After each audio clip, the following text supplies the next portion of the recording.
Magandang araw people! Late upload na nga pala to. Nung nakaraang araw pa to. So samahan nyo kami sa aming daily routine dito sa bansang Kuwait.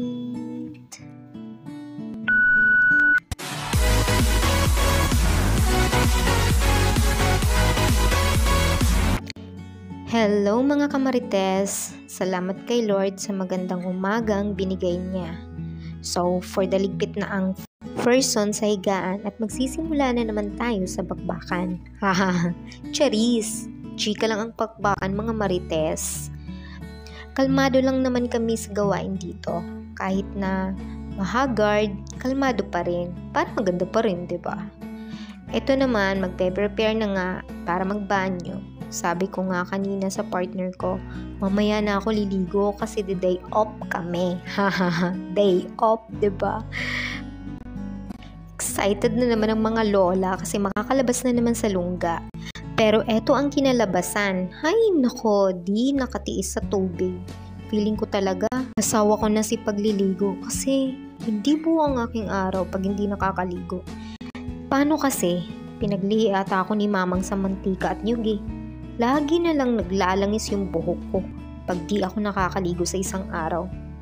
So, for the skin oil na ang pek at may pa-cream pa ng engkanto, mukha ko. Nakakatawa ba o nakakainis? Hay nako, wala na akong pakialam kung mainis kayo sa akin o matutuwa kayo sa akin. Basta ako, trip ko yung ganito. Basta wala kaming naaapakang tao sa mga ginagawa namin. Try nyo rin kayong maging OFW nung makita nyong hinahanap nyo. Charis lang. Pero alam nyo ba mga kamarites, pagod na rin talaga kami. Pero wala laban pa rin sa buhay. Kasi yung tipong alam mong ikaw lang yung inaasahan sa inyo. At lagi ko na lang pinagpapasalamat kay Lord na ginigising niya pa rin ako araw-araw ng malakas, may tiwala, matatag, buong loob kahit minsan sira ang tuktok o charis lang, maganda ako no. Syempre maglagay na rin tayo ng deodorant para pag nasalubong tayo ni madam, hindi naman siya mahilo-hilo sa atin. Bet ko talaga ang deodorant guys. At hindi makakalimutan ang ating pambansang pabango. O alam nyo yan mga ka-OFW, efficacent, diba? So mag-lotion na rin tayo para pag uwi ng Pilipinas ay hindi tayo maging kutis alikabok. O, 'di ba? Ayan, bibihis na. Ang mamahaling uniform. Lol, alam nyo yan. Antik na yung uniform namin, no? Ang tibay-tibay niyan, matibay pa sa mukha ko. Ay nako, sana maisip ni madam na bilhan na naman kami ng panibagong uniform.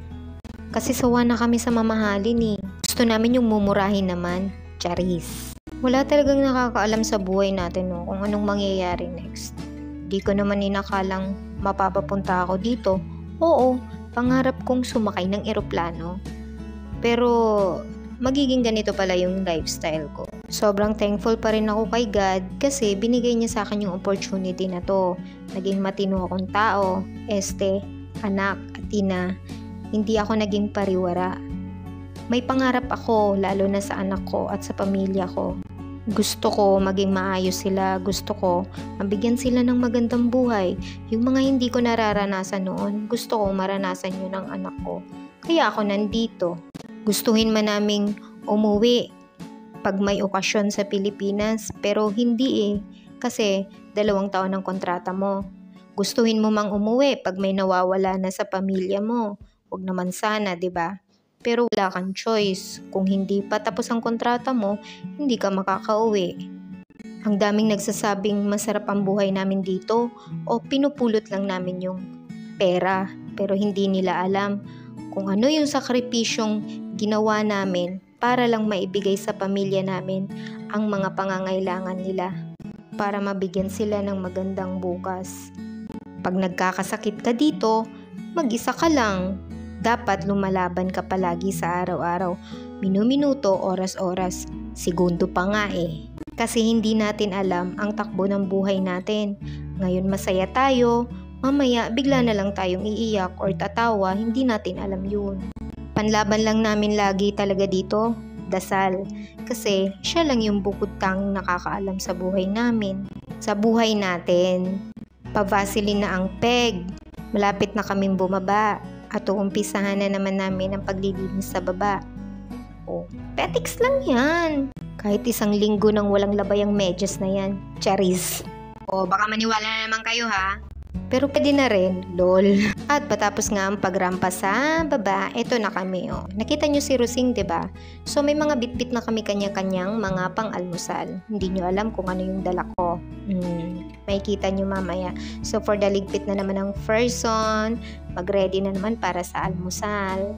For the hila-hila na ang upuan at ang mesa-mesahan para sa almusal. Sabi nga namin, hindi madali ang pag-abroad.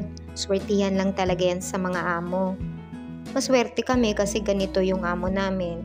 Kumbaga, may mga oras kami sa linis, may oras kami sa tamang pahinga at may oras kami sa tamang pagkain. At hindi nila kami pinagdadamutan. Maswerte ka na kung may mga amo kang ganito. Yung hindi ka sinasaktan at hindi ka pinagdadamutan sa pagkain. Tapos, may tamang pahinga pa kayo. Kahit minsan nakaka-boring na rin ang life kasi paulit-ulit na ganito, 'di ba? Pero wala kailangan mong kumita, kailangan mo ng pera, kaya magtitiis ka talaga para sa pamilya mo at para sa mga mahal mo sa buhay.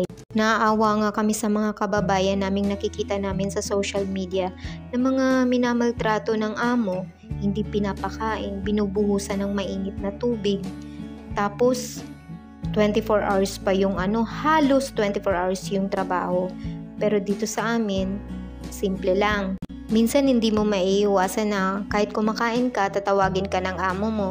Obligasyon mo yun Pero minsan lang naman nangyayari yun. Kadalasan, ganito yung ginagawa namin. Kasi sa mga oras na ganito, tulog pa sila. Maaga kasi kaming bumababa guys at maaga kaming natatapos sa gawain namin sa baba. Pag akyat namin, mahaba yung oras namin. Minsan pagkatapos naming mag-almusal, or hindi pa kami tapos nag-aalmusal, during the almusal pala.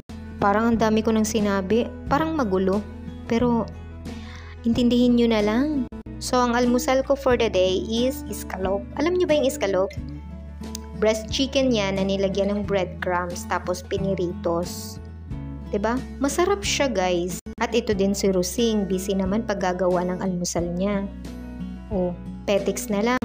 Later madam, naglalaro pa ako. Charis. 'Di ba? Kung titingnan mo, ang simple lang. Pero, syempre, nakakapagod din talaga at nakakapangulila sa pamilya. So, hanggang dito na lang muna guys. Next time ulit, babush!